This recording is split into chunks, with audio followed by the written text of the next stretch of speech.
Magandang umaga po sa ating lahat, mga kamading.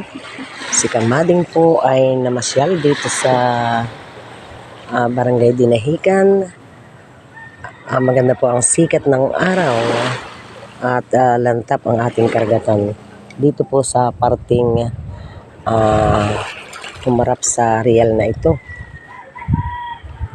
Narito po ang karamihang bangka, mga nakadaong. At hindi pa po sila naglalautan. Ayan po ang malaking bangka. At ang nakakalungkot po ay malapit na po ang dagat. Nasira na po ang ating tabing dagat. At ito pong bahay na aming inuupuan dati ay nasira na po. Ayan. Siguro mga 3 dipa ang layo po nung mga nakaraang buwan. 3 dipa pa po ang layo sa tubig, pero ngayon po ay pumapasok na ang tubig sa kabahayan. Ayan po, ayan. Nasira na po itong bahay na dati naming tinatambayan dito. Pagka ako po ay kasama ng mga bantay dagat, ito po yung aking tinatambayan. Meron pong bangko yan dati doon sa harap ng mga may tubig Pero ngayon po ay sirang-sira. Magmula po nung lumakas ang ating karagatan. So,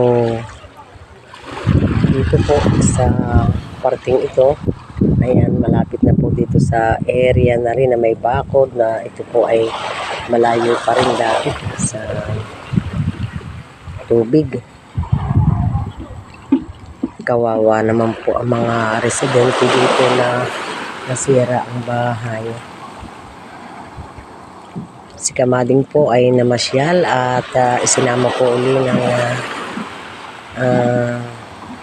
aking irog at kami po ay pupunta doon sa sanctuary. Naroon na po ang ibang mga bantay dagat at yun po aking irog ay nagkakayod ng niyog at sila po ay magluluto ng pang-ulam. Dadating po siguro sila Sir Sunday. Ayan. Maliwalas po ang ating karagatan at maliwalas ang ating kalangitan. Kahapon po at saka ngayon lumanda ang ating silay ng araw. Sobrang nakakalungkot po talaga itong bahay na ito.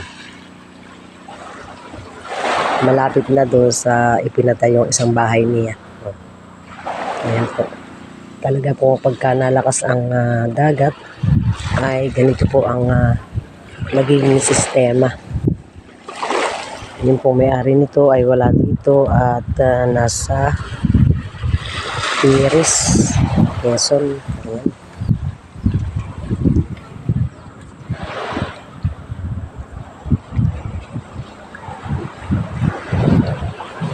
Siguro itong bangkang ito ay yung naputol. Ayan. Sila po ay magluluto ng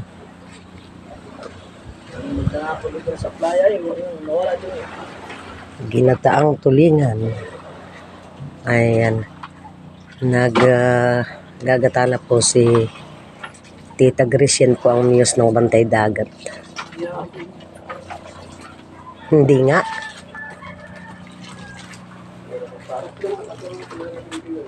Ganito po ang manumanong gataan para atin pong ilalahok sa gagata sa gulay. Ang kanila, ito po ay kikilawin. Sila pong dalawa ang kusinero at kusinera. Ito po ang ihahalo sa ginataang tulingan. Sabay lalagyan po natin ng talbos ng kamuting bagin, talbos na gapang, at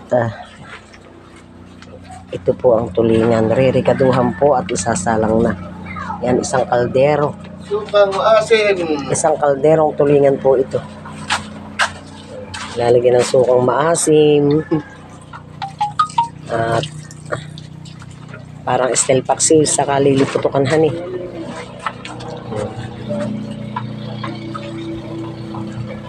Muli maraming salamat po sa mga kamading. Hindi naman mo yun ang mga hinihilhay lang yun. Binulag mo. Ano yun? Yung hinihilhay lang yun. Yung hinihilhay lang po sa dagat. Galing na ako sa tabing dagat. Dito lang sa may ano. Puputulin hindi na. Si Ka William po ay naghihilis ng ricado sa pampaksiw. Ipapaksiw po muna ang tulingan bago po natin lalagyan ng kakanggata. Ayan.